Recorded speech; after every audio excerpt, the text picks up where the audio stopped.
Selamat bertemu dengan pelajar dan guru sekolah Sabat di mana saja saudara berada.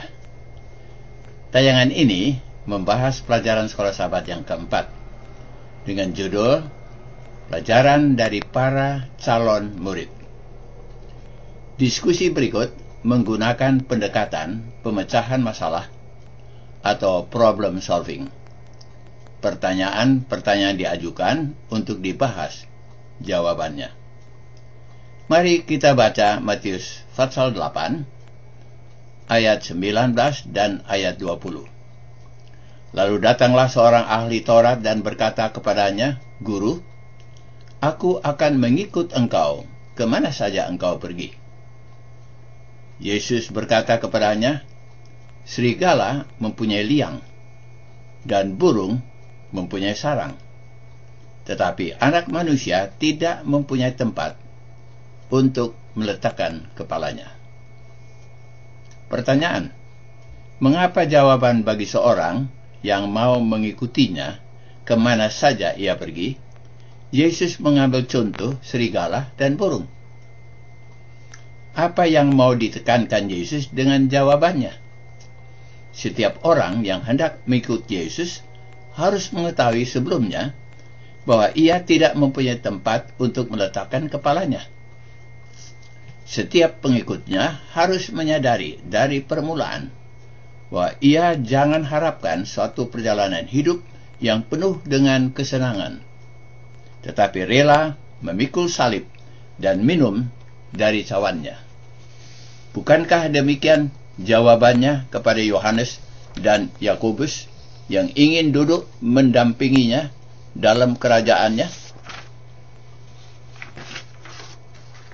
Permohonan Yohanes dan Yakobus untuk memperoleh kedudukan yang tinggi dalam kerajaan kemuliaan Tuhan menunjukkan bahwa murid-murid Yesus pun serupa dengan pendapat orang banyak, mempunyai pengertian salah tentang tujuan dan sifat kedatangan Tuhan yang pertama. Tidak heran bahwa murid-murid Yesus sendiri, selain mengikutinya karena percaya dan cinta Tuhan, juga tercampur dengan harapan memperoleh kedudukan yang baik dalam kerajaannya nanti. Syukurlah bahwa selama hidup bersama dengan Tuhan dan mengikuti pelatihannya, motif pelayanan mereka berubah. Banyak di antara mereka mengakhiri pelayanan mereka dengan mati syahid. Setelah Yesus memberi makan kepada orang banyak sampai kenyang, bahkan masih ada yang sisa, mereka melihat kesempatan yang indah dan keuntungan yang besar untuk diri mereka apabila Yesus diproklamirkan sebagai Raja. Yesus menolak usaha tersebut, bahkan membubarkan mereka dan menyuruh mereka pulang segera. Pelajaran kedatangan Yesus yang pertama bukan untuk mendirikan kerajaan kemuliaan di dunia ini. Hal ini justru akan menghalangi misinya untuk mendirikan kerajaan rahmatnya. Ia datang agar manusia dapat menang dan mengusir dosa dari kehidupan mereka, bukan mengusir Rom penjajah mereka. Salah pengertian ini menyebabkan mereka, yaitu bangsa dan umatnya sendiri, menolak dia pada kedatangannya yang pertama kali itu. Alasan, ia tidak kehendaki orang mengikuti dia dengan harapan memperoleh keuntungan materi karena sudah dikenyangkan oleh roti dan ikan, atau dewasa ini memperoleh pembagian roti dan susu.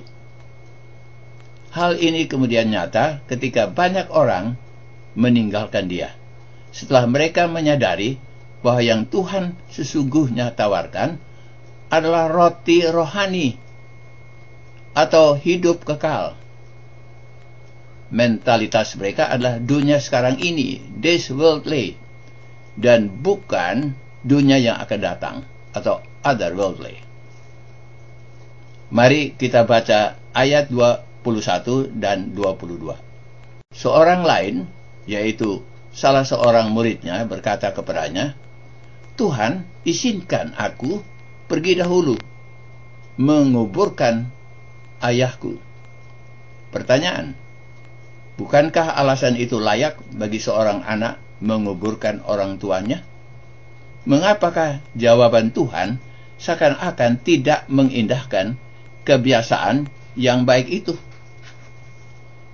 Ditinjau dari konteks cerita, saya belum dapat ikut Tuhan saat ini karena harus menjaga orang tua yang masih hidup. Kalau orang tua sudah mati, barulah saya dapat ikut Tuhan sepenuhnya. Pelajaran, orang dewasa ini memberi alasan yang serupa. Mereka belum dapat ikut Tuhan sekarang ini karena masih umpamanya bekerja pada hari Sabat. Besok sajalah kalau aku sudah pensiun, baru aku ikut Tuhan. Nah, siapa yang menjamin bahwa hari esok kita masih hidup? Ada ajaran palsu yang dianut banyak orang Kristen dewasa ini, ialah secret rapture. Kedatangan Tuhan terdiri dari dua tahap. Pada orang saleh diangkat Tuhan dengan diam-diam ke sorga secara rahasia. Yang belum bersedia karena belum bertobat ketika masih ada kesempatan untuk bertobat dan diangkat pada kedatangan Tuhan pada tahap kedua. Ajaran palsu akibatkan orang memberi segala macam alasan menunda untuk mengikuti Tuhan. Seperti Felix, wali negeri di Kaisarea, yang menunda panggilan Tuhan yang disampaikan kepadanya oleh Rasul Paulus. Felix menunda sampai kesempatan yang lebih baik kemudian. Kesempatan yang indah lalu dengan hampa dan tidak pernah kembali. Apakah yang menjadi tantangan? Pada saat seorang menerima panggilan Tuhan, janganlah ia menunda. Esok hari dapat saja sudah terlambat. Sekian dahulu ulasan bagian yang pertama.